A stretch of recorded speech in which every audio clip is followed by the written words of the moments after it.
Bonjour à tous et merci d'être venus à la conférence. Donc on va parler Java. Bon, on va surtout coder Java par rapport à ça. Donc il va y avoir que quelques slides et puis après on va passer sur du code. Donc je me présente, je suis Lilian Benoît, je travaille dans une société de services à Bordeaux. Et au-delà de mon travail à Bordeaux, je suis Jug Leader au niveau de Bordeaux, donc du groupe utilisateur du langage Java, et on anime des soirées où on se retrouve, qu'on parle de conférences comme ici. Je vous ai mis, si ça vous intéresse, mon handle Twitter.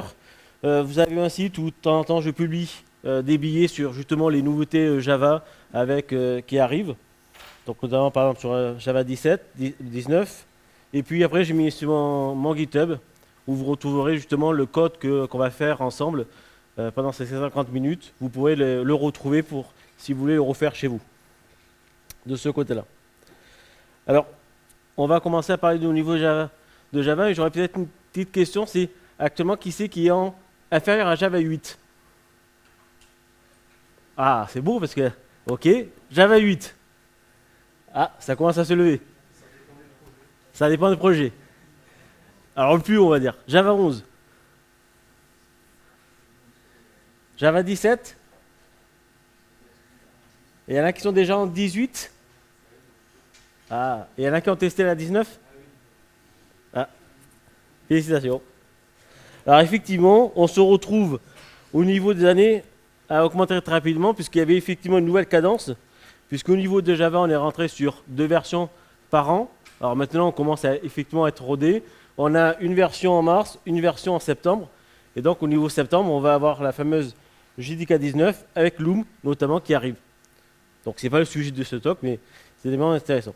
Donc au niveau, ce qui est intéressant, c'est que lorsqu'on se retrouve effectivement peut se mettre un ordre d'idée où à l'époque il fallait effectivement 4 ans pour avoir des versions.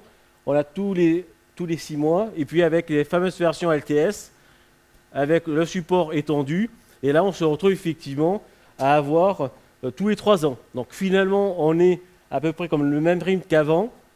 Bon, sauf qu'il y avait déjà un bug sur la 9 parce qu'ils avaient 1 an de retard, donc effectivement, au lieu de sortir tous les 3 ans, ils avaient sorti à 4 ans. Et là, on va se retrouver effectivement avec des éléments timeboxés et notamment avec des versions fixées et que les fonctionnalités sont présentes dans les versions quand elles sont prêtes. Et si elles sont pas prêtes, eh bien, dans ce cas-là, elles sortent du périmètre. Voilà. Au niveau de ce qu'on va avoir au niveau de Java, on parle de JEP. Tout le monde, est-ce qu'il y en a qui ne savent pas ce que c'est qu'une JEP? Oui. Alors une JEP, c'est très intéressant au niveau dans le monde Java, puisqu'en réalité, c'est que quand il y a des propositions quand il y a des évolutions au niveau de Java, ben, ce n'est pas uniquement des ingénieurs qui se mettent dans un coin et qui disent tiens, on va faire ça, c'est super sympa, mais en réalité, il va y avoir une proposition écrite. Et donc la JEP, c'est ni plus ni moins qu'une JDK instrument proposition, donc c'est une proposition pour pouvoir enrichir des nouvelles fonctionnalités au niveau du JDK et qui peut toucher différents thèmes et qui est très varié.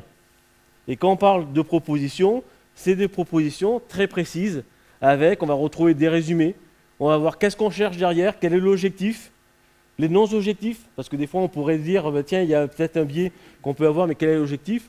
Je prends par exemple quand ils ont déprécié le Security Manager au niveau de JDK 17, effectivement, le non-objectif c'était de ne pas revoir de remplacement.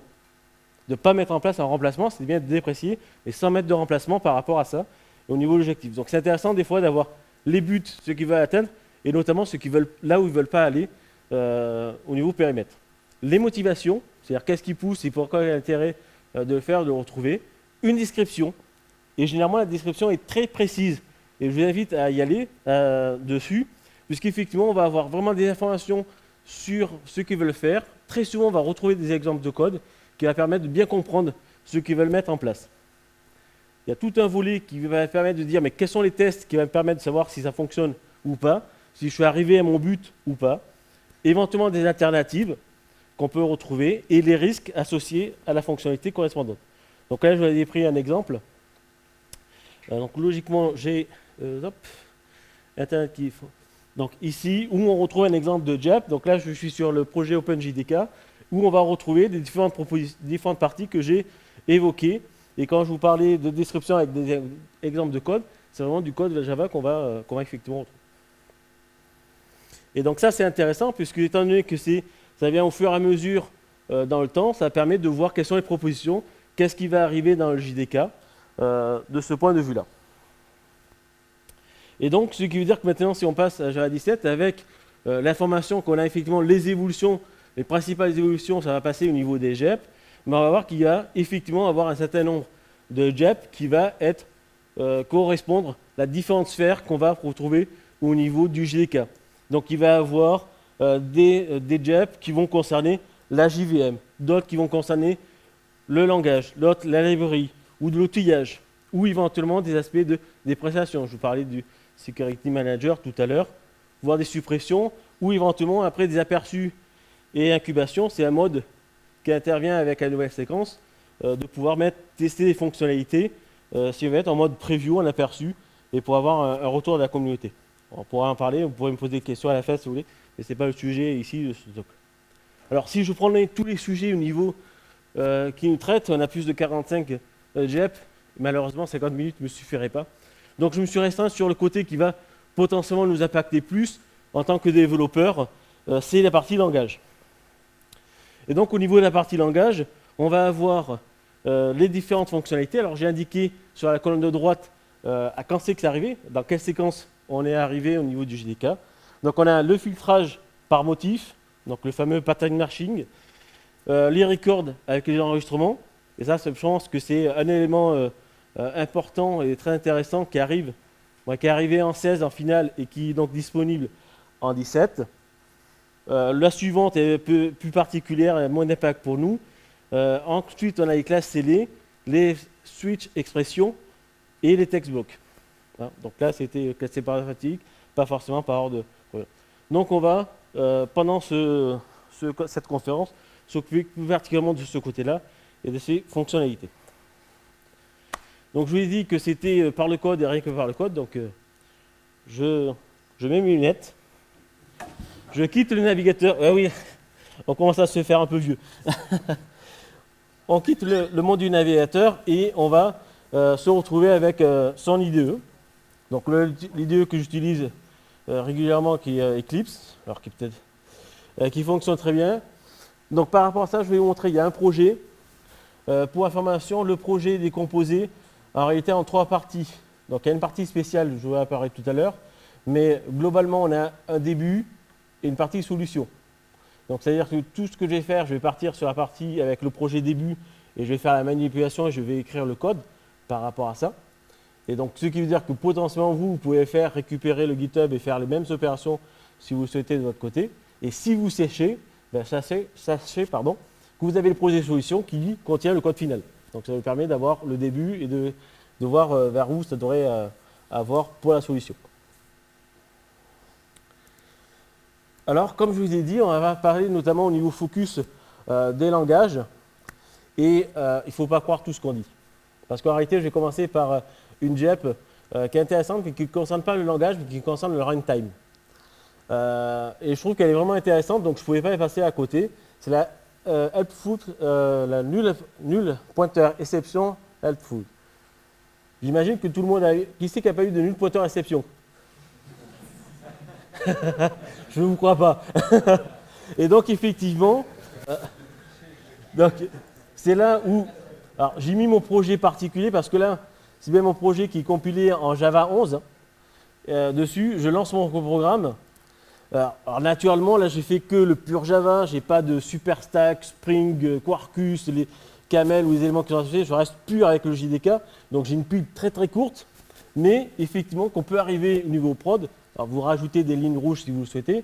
Avec un null pointer exception, vous cliquez au bon endroit. Et là, ici, vous voyez ce code. Et vous dites, bon, a priori, la méthode initialize map-attribut doit avoir un problème.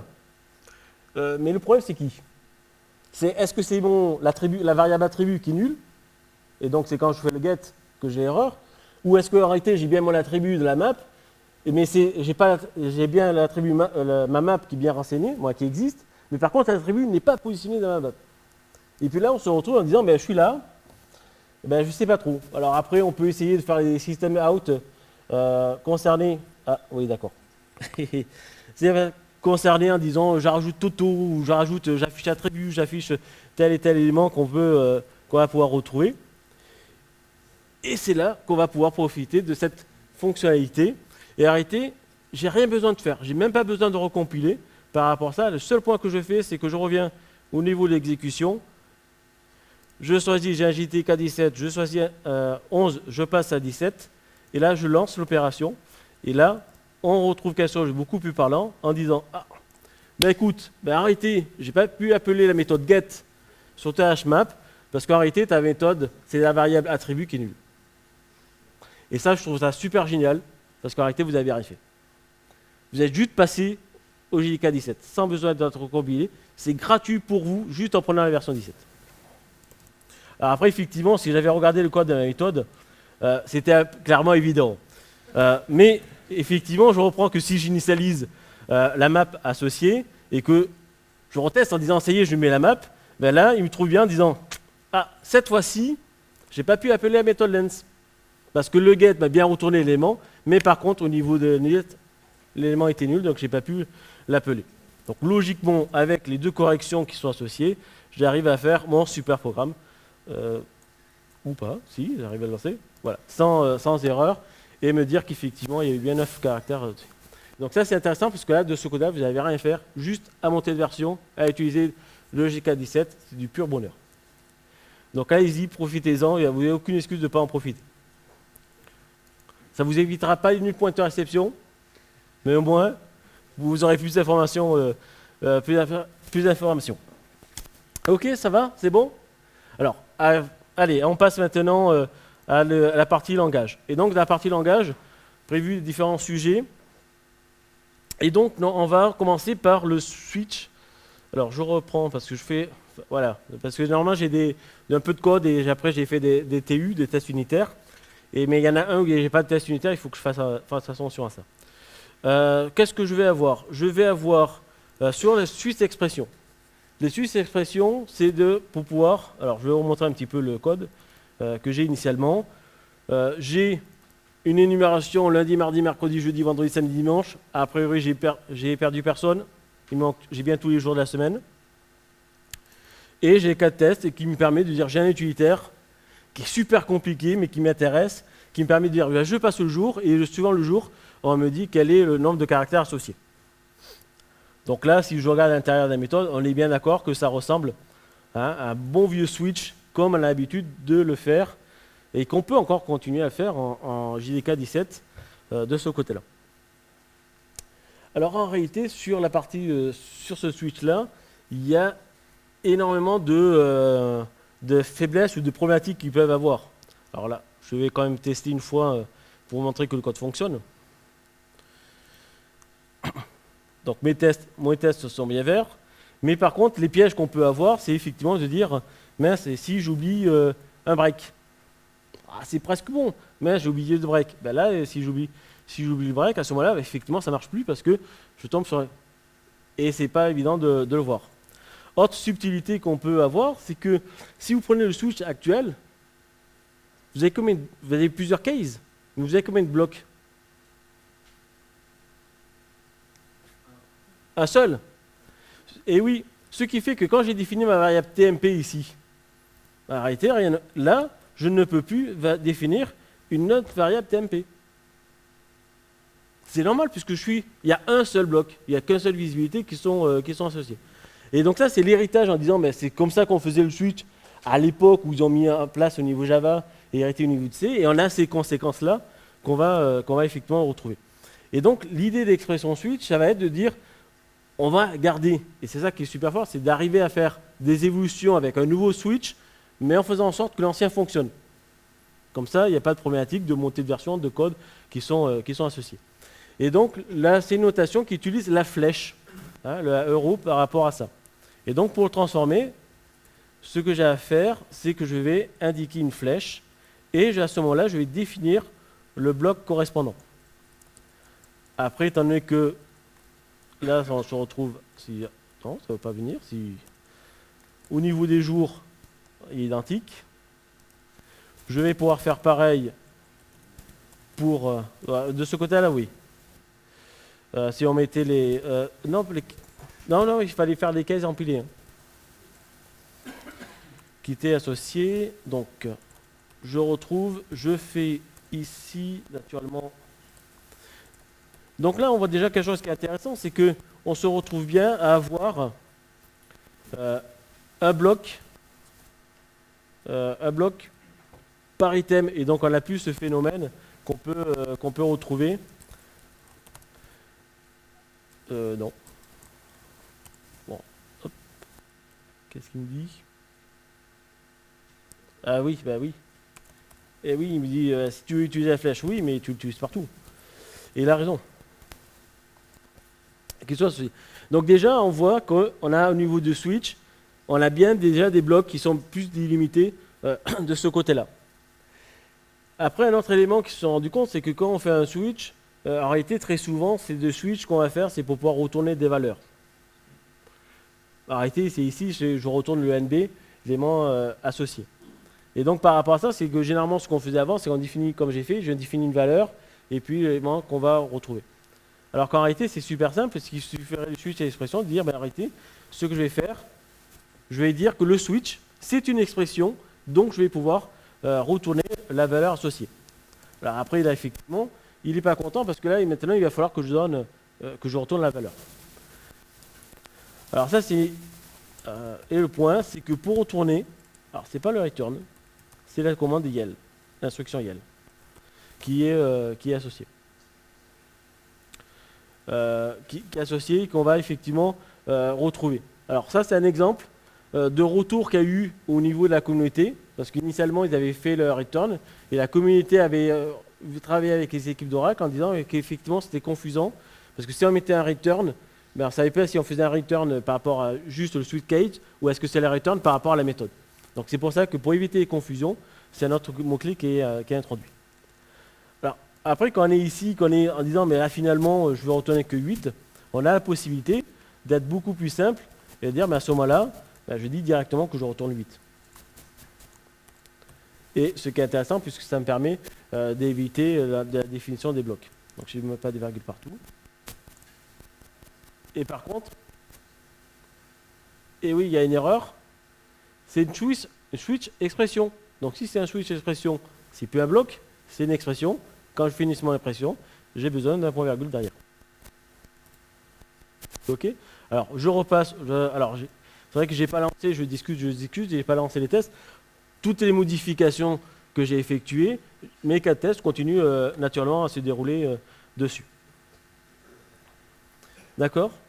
Donc, si je ne fais pas de retour, on est bien d'accord, il y a le compilateur qui va alerter en disant j'ai pas de retour. Donc là encore, le compilateur va vous aider sur ces aspects-là. Autre point qui est intéressant, c'est que là, vous avez vu qu'au niveau de mon tweet, j'ai été obligé de faire un default. Mais là, on sait que j'ai tous les jours de la semaine. Donc le default, en réalité, je n'en ai pas besoin. Oui, mais on peut se dire, oui, mais on fait le default, parce qu'on a toujours l'habitude de faire le default au cas où. Mais oui, mais là encore, le switch d'expression va nous aider. Parce que si je manque un jour dans mon switch, en disant je ne traite pas le vendredi, ben à ce moment-là, le compilateur va m'alerter en disant attends, ça ne va pas. Tu n'as pas traité tous les cas.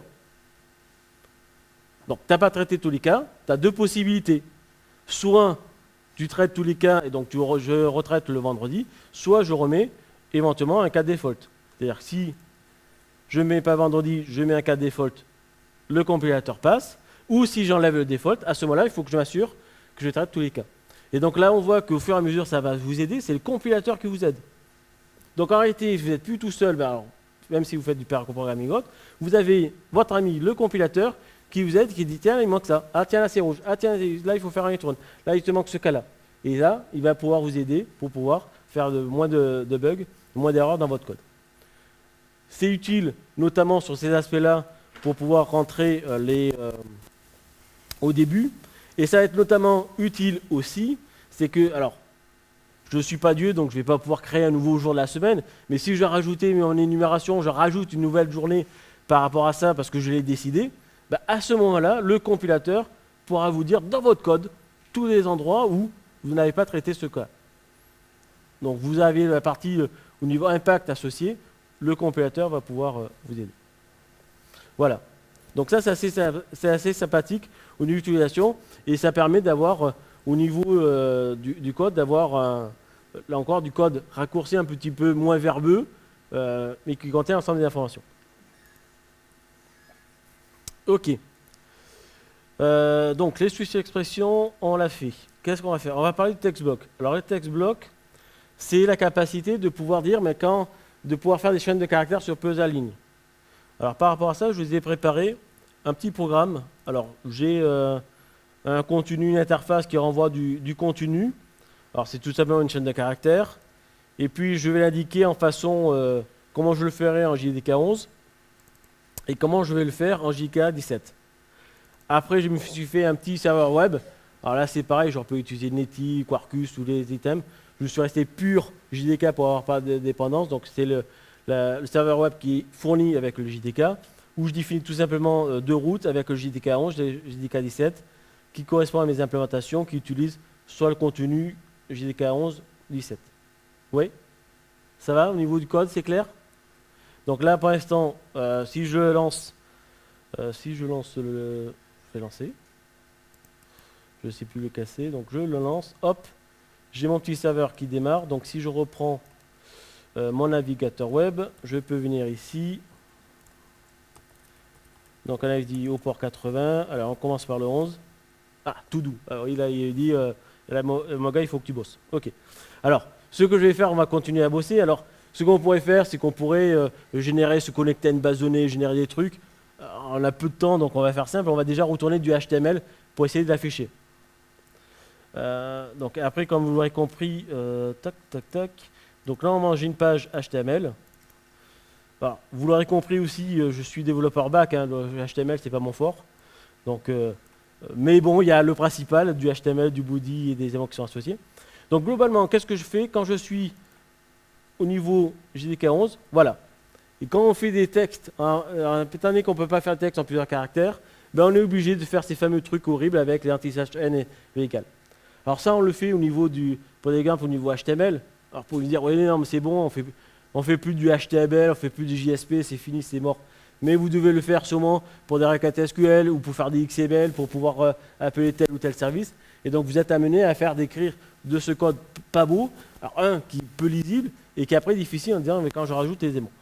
Alors après il y a un élément qui est quand même intéressant, c'est que ça fonctionne. Donc c'est qu'effectivement, c'est que si je viens ici, j'ai mon beau HTML avec qui fonctionne. Et donc là le but du jeu c'est de dire mais comment je fais au niveau de Java, au niveau de Java 17, on va utiliser les text blocks. Et les text blocks, c'est-à-dire qu'au lieu d'utiliser les simples guillemets, je vais utiliser guillemets, pas une fois, pas deux fois, mais trois fois. C'est bien retenu 3 fois.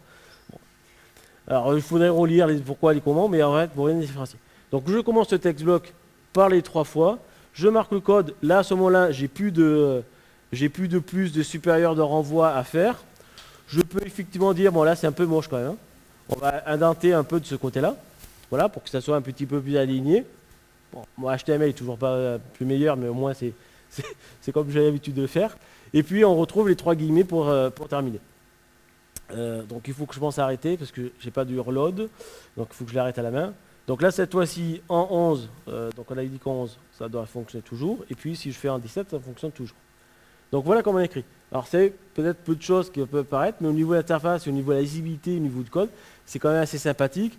J'imagine que vous avez ne serait-ce que des requêtes SQL avec quelques lignes parce que vous faites 3-4 jointures, plus d'une dizaine de jointures, et que ça commence à être très gros par rapport à votre code. Et là, c'est beaucoup... Une question? Oui, tout à fait. Tout à fait. Alors, c'est-à-dire que là, en réalité, quand je l'appelle, alors je ne vais pas utiliser un navigateur, je vais passer en mode ligne de commande. J'ai pas testé, je crois que ça... Oui, ça va, c'est bon. Si je le fais en mode ligne de commande, je fais... donc, c'est toujours mon port. Hop. Là, il me retrouve. Donc ça, c'est ce qui est intéressant, c'est qu'il va me retrouver. C'est-à-dire que je l'ai présenté parce que au niveau du code, je l'ai présenté sous-avant parce que c'était plus sympa de ne pas le mettre en ligne. Et en réalité, c'est ce qui est à compter, c'est le dernier, les guillemets fermants.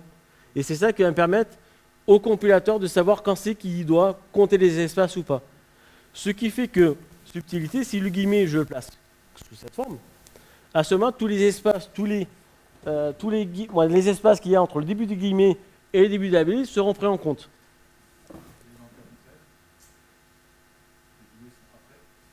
Après, ben, il ne va pas le prendre. Alors, je vais le faire dans ce cas-là, on va le retrouver. C'est juste qu'il faut que je pense à arrêter, j'ai l'habitude de le reload. Et là, je retrouve qui me décale. Ah oui, d'accord, effectivement. Après, si je suis ici, de ce côté-là, dans le cas contraire, alors à ce moment-là, ça va s'arrêter quand même. C'est pour les espaces devant. Donc là, il ne va pas avoir d'impact de ce côté-là. Donc si je le relance. Donc ce qui va compter, c'est que les espaces, si c'est derrière, ben, après c'est derrière. Mais ça veut dire que ça ne va pas compter. Mais c'est surtout ce qui va compter, c'est surtout les espaces devant qu'on va pouvoir retrouver. Donc là aussi, c'est quelque chose qui ne va pas révolutionner la vie. C'est pas quelque chose que décidément on n'aurait pas pu faire sans.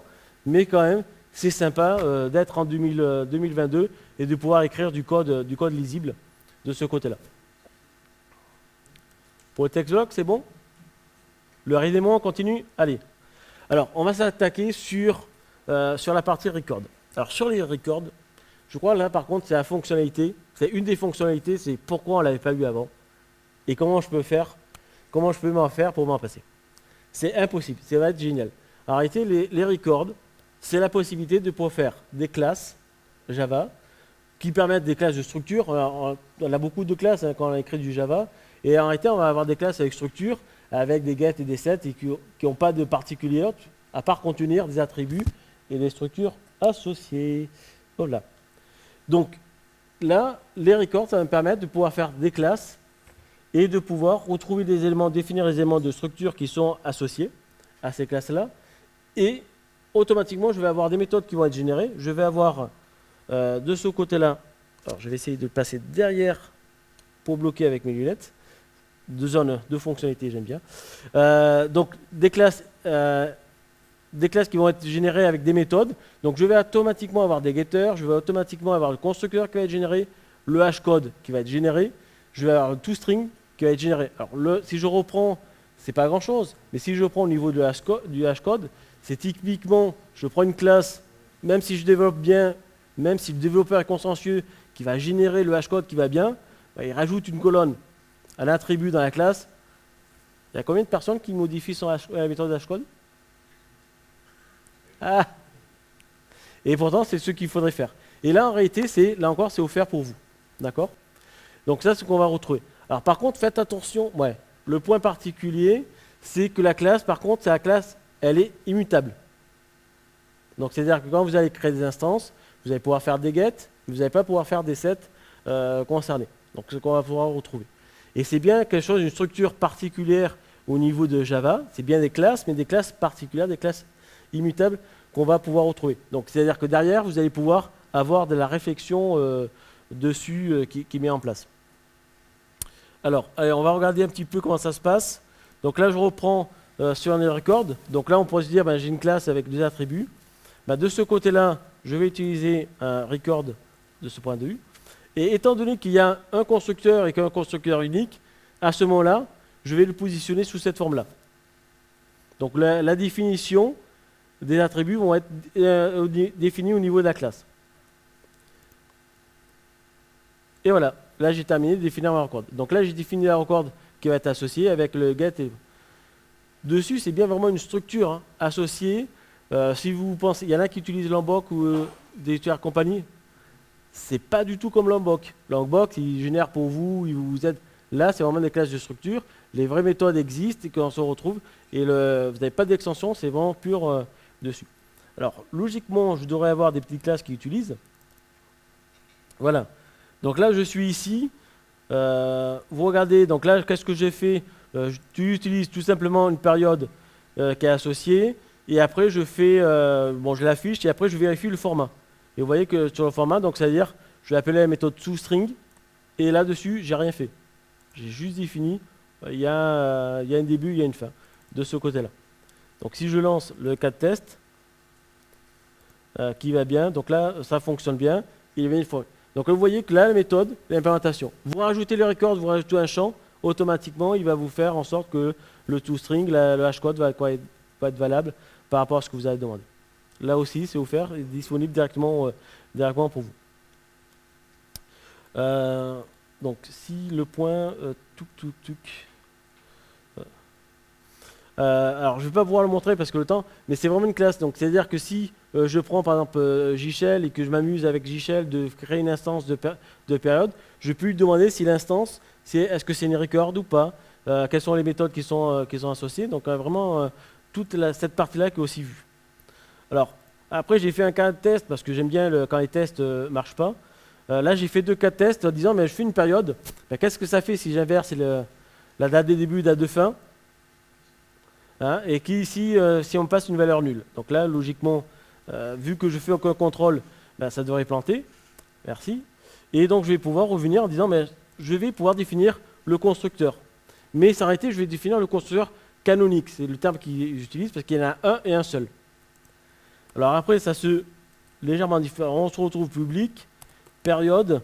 Et la particularité, c'est que étant donné que le constructeur, on sait qu'il va falloir tout passer, j'ai pas besoin d'argument. Donc directement, je passe sur le bloc qui est associé. Oui, d'accord. Par rapport à ça, ensuite, autre élément avantageux, c'est que je vais pouvoir automatiquement travailler sur les attributs de mon record. Donc d'ici, je vais pouvoir regarder. Alors j'ai directement l'attribut où je vous ai parlé de getter, j'ai le getter get. Alors, c'est un getter mais qui n'a pas de get, mais c'est vrai que c'est un peu plus sur l'approche actuelle où on ne met pas le get pour les accesseurs. Mais là, donc je dis, il faut que donc le début soit différent de nul, ou, alors si c'est différent, on va lever une exception, une bonne vieille exception. Donc si début, fin est égal à nul, ou si on a le début qui est après la fin, pas normal. On va lever une petite exception. Hop. Alors normalement j'ai dû faire une égale, c'est pas bien. Bon, naturellement, l'exception, logiquement, vous marquez un petit peu plus d'informations. Tac, qu'est-ce qu'il me dit? Oui, plutôt. Exact. Voilà, sur ces aspects-là. Donc là, j'ai défini. Donc je peux définir au niveau du constructeur qui va être associé. Et donc si je reprends mon cas, à ce moment-là, j'ai bien les exceptions qui sont levées. Hein, puisque si je reprends les cas, je passais soit des inversés, je passais soit une valeur nulle, je m'attendais à avoir des exceptions, donc j'ai bien les exceptions. Donc ce qui permet que quand vous créez votre période, ça fonctionne. Une question? On est obligé d'appeler les accesseurs Non. Ah non, non, après, étant donné que je suis dans la classe,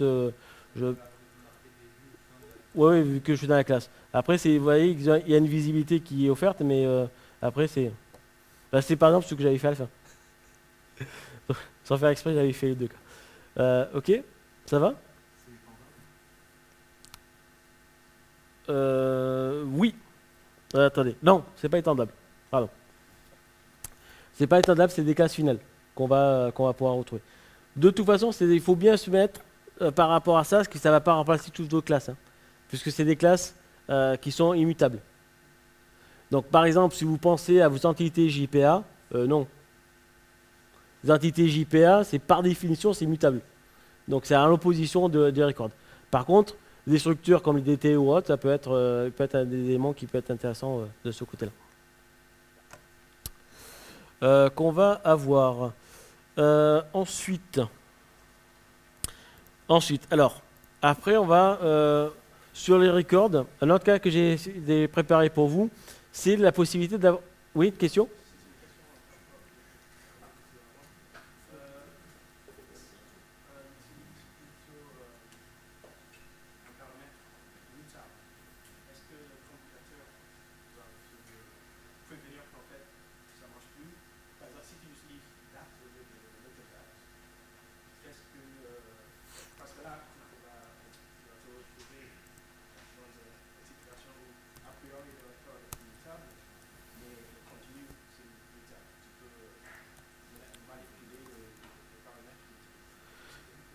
Oui, alors sur la question qui était, c'était de savoir, là j'étais passé sur local date, c'était pour savoir si j'aurai des attributs qui sont mutables au niveau des dates, de savoir est-ce que ça va changer ou est-ce que les impacts. Alors après, effectivement, c'est que si on met la classe, c'est immutable. Mais si on met dedans des références sur des éléments qui sont mutables, par définition, la classe ça restera immutable, mais l'élément qui va être associé sera mutable. Donc si on passe sur une hmap, par exemple, la hmap, je vais pouvoir la modifier. Non, non, non. Là, il va se coder. Il va se coder en disant sur les attributs en tant que tel, il ne va pas fournir les attributs, mais après la hmap, si tu retournes la hmap, tu vas pouvoir la modifier en tant que tel. Qu'on va retrouver. Alors, par rapport à ça, vous avez prévu donc un autre cas, c'est la possibilité d'avoir des records locales. Alors, j'ai préparé un petit exemple. Alors, naturellement, j'ai une grosse base de données. Alors, j'ai un modèle client, une grosse base de données client. Alors, j'ai émulé la base de données pour faire simple. Donc, j'ai un repository avec 3 clients que j'ai créés à la main. Donc, les clients, c'est Marie, Pierre et Paul. Je fais ma liste. Donc, ça, c'est ma super base de données de clients. Et ce qui va m'intéresser, c'est de pouvoir dire, je veux, par rapport à une liste, rechercher quel est le top des clients qui sont associés. Donc, je veux les 2 premiers sur ma base client et pour l'année 2020. Donc, j'affiche le top et puis après, j'ai fait le test en disant, logiquement, je devrais en avoir plus que 2. Et parmi les critères de calcul, c'est parmi les 3 clients que j'ai, c'est Pierre et Paul qui devraient sortir. Et si j'ai bien fait les choses, logiquement, tac, tac, tac, hop, hop, ça plante. Bien, puisqu'effectivement, là, il me retourne les 3 clients. Donc, je vais regarder un petit peu plus ce qu'il y a sur le FenTop client. Donc, puisque l'implémentation va être ici. Donc là, effectivement, on voit que finalement, c'était assez simple. Il retournait tous les clients. Donc, effectivement, il y a peu de chances que ça marche. Alors là, j'ai une indication. J'ai une super classe utilitaire qui va me permettre de calculer le montant. Donc, globalement, l'idée, c'est que si je prends sur cette classe, je passe un client, l'année, et il va me dire combien de montant de l'achat. Bon, on a reconnu la super base de données que j'interroge pour pouvoir calculer le montant associé. Très complexe, mais bon, peu importe après la façon de calcul. Ce qui est intéressé, c'est de dire comment je peux utiliser au niveau de cette méthode pour pouvoir rechercher et retrouver cette liste. Et dire qu'à un moment donné, c'est que quand je vais vouloir parcourir la liste, c'est que je vais avoir potentiellement 2 données. C'est que je vais avoir, j'ai une liste de clients, et à un moment donné, il va falloir que j'ai une liste de clients et du montant de tes achats. Et c'est avec ça que je vais pouvoir trier. Et c'est là qu'il va être intéressant, les records, puisque je vais pouvoir les utiliser en disant, je peux très bien faire un record, un client achat de ce côté-là. Après, si on fait un record, on peut faire une classe classique, comme je l'ai fait précédemment pour période. Mais à ce moment-là, ça veut dire que ça serait visible partout. Alors que là, je vais pouvoir le faire localement. Et c'est-à-dire que cette classe-là sera visible que dans le bloc qui est défini, donc le FenTop client. Donc on y va, puisque maintenant on sait écrire des records. Donc on crée des clients achats. Donc qu'est-ce que je passe? Je lui passe un client. Le montant, ça va être un double. Alors après, les noms que vous mettez sur les records, c'est important, hein, puisque si vous mettez M ici, ça va correspondre, c'est le nom de record qui va servir d'accessoire ou autre. Donc suivant ce que vous mettez, il faudra bien le mettre. Oui, effectivement, je définis un record, donc il y a quand même un bloc associé. Public, non? Pourquoi pas public? Voilà. Donc là, j'ai mon record qui est associé. Donc là, on est bon. Donc ce qui va m'intéresser, c'est que maintenant, j'ai ma liste de clients. Et sur ma liste de clients, qu'est-ce que je vais faire? Je vais pouvoir parcourir ma liste des clients. Et pour chaque client, je vais appeler ma fameuse méthode. Calcul achat. Mais c'est là où la méthode achat va me retourner le montant. Donc finalement, ce que je vais vouloir, c'est après dire, je vais le client et le montant, je vais les mettre ensemble. Donc je vais tout simplement faire une map en disant, là j'ai mon client. Sur mon client, je vais faire un new client achat. Je lui passe, le client. Je lui passe pas l'année, c'est le montant des achats. Donc là, c'est là où j'appelle mon super calculateur. Alors faites attention, il est breveté celui-là. Donc je repasse le client et l'année. Et donc à ce moment-là, je vais me retrouver à avoir une liste je vais avoir une liste de records qui est avec les associations entre le client et le montant par rapport à l'année. Donc de ce côté-là, maintenant que vu que j'ai la liste associée, je vais pouvoir la trier. Alors je vais la trier, donc je vais prendre deux clients. Donc j'ai le client 1 et le client 2. Sur le client 1 et le client 2, ce que je vais utiliser, étant donné que le montant, c'est des doubles, je vais faire un compare de double. Et à ce moment-là, sur le C1, je mets le montant. Le C2, je mets le montant qui est associé. Donc je mets les deux montants correspondants. Après, le petit point, c'est que je fais un multiplier moins 1 parce que c'est pour que ça soit dans le bon ordre. Parce que sinon, il va classer par ordre croissant et moi, je vais les top. Donc, il faut les plus gros en premier. Donc, dessus, donc là, je fais mon tri. Donc là, j'ai ma liste qui est triée. Donc, sur ma liste qui est triée, maintenant, c'est simple, j'en prends plus que 2. Hein. Ah, pardon, pas 2. C'est NB max. Donc le nombre qui m'a été passé. Et puis par contre, c'est pas le client achat qu'il faut retourner parce que l'utilisateur de ma méthode, lui, il veut juste des clients. Ah oui, mais il veut juste des clients. Arrêtez, j'ai juste besoin de refaire un map. Et à ce moment-là, je prends mon client achat. Hop, achat, ici. Non, il veut pas, d'accord. Bon, tu veux pas m'aider toi. Ok.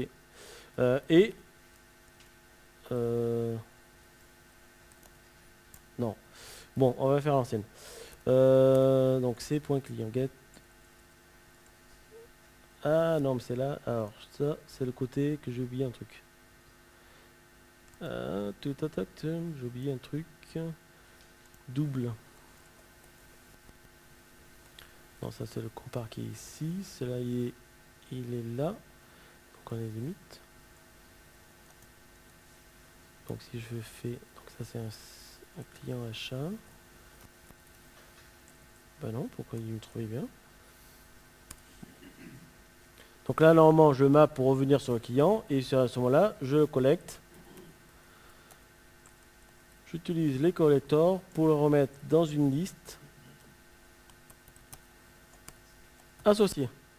De ce côté-là, j'ai ma liste, je la retourne, ce qui fait que mon client, j'en ai plus besoin. Et là, j'ai logiquement terminé les opérations. Donc vous voyez que là, j'ai utilisé le record. C'est qu'à un moment donné, j'avais besoin de deux informations. Ben, je vais utiliser mon record que localement. Je fais ma manip, j'utilise mon record. Et puis après, ailleurs, il n'a plus besoin. Il n'y a que cette visibilité. Et donc, je vérifie quand même que je ne me suis pas planté. C'est bon, mon test fonctionne. OK. Allez, on passe à la suite.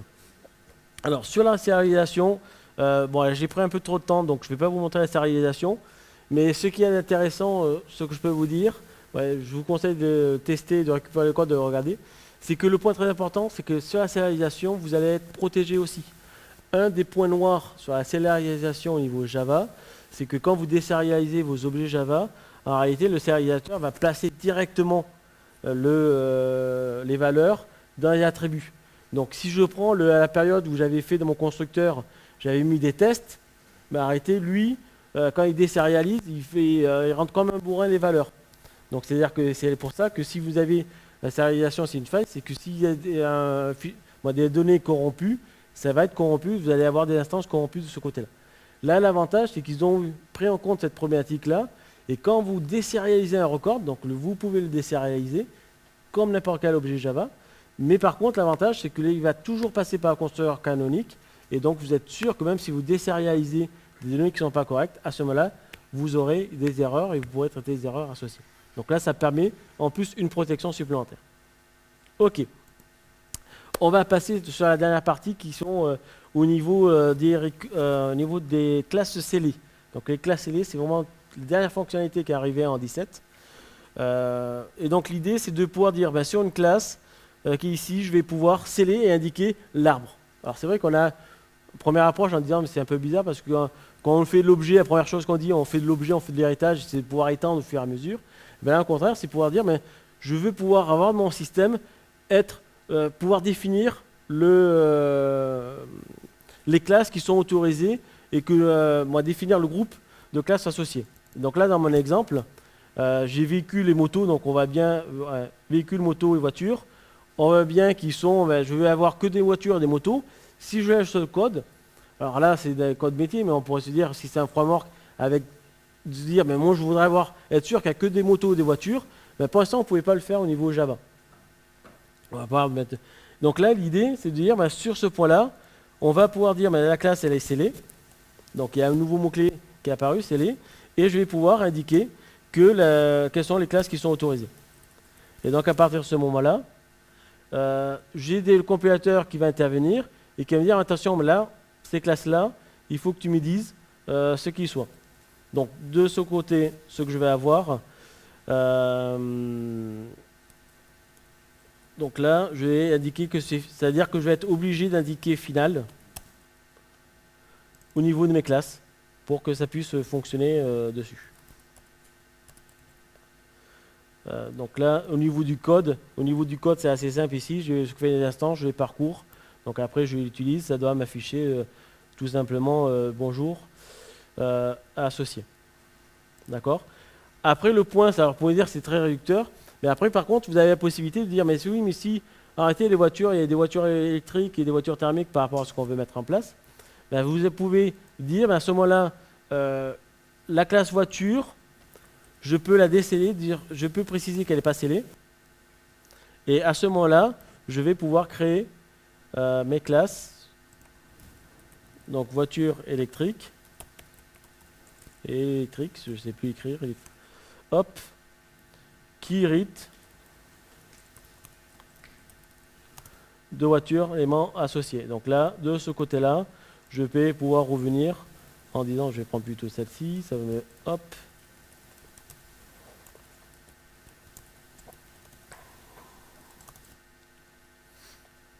Dessus et là mon compilateur il fonctionne, je peux l'utiliser sans aucun souci de ce côté là, il va pouvoir l'utiliser. Et bien vous de l'autre côté vous aurez été en capacité de dire moi je veux être sûr qu'il n'y a que les voitures et les motos, mais après sur le côté voiture vous pouvez autoriser en disant mais là après je laisse sur cette partie niveau implémentation.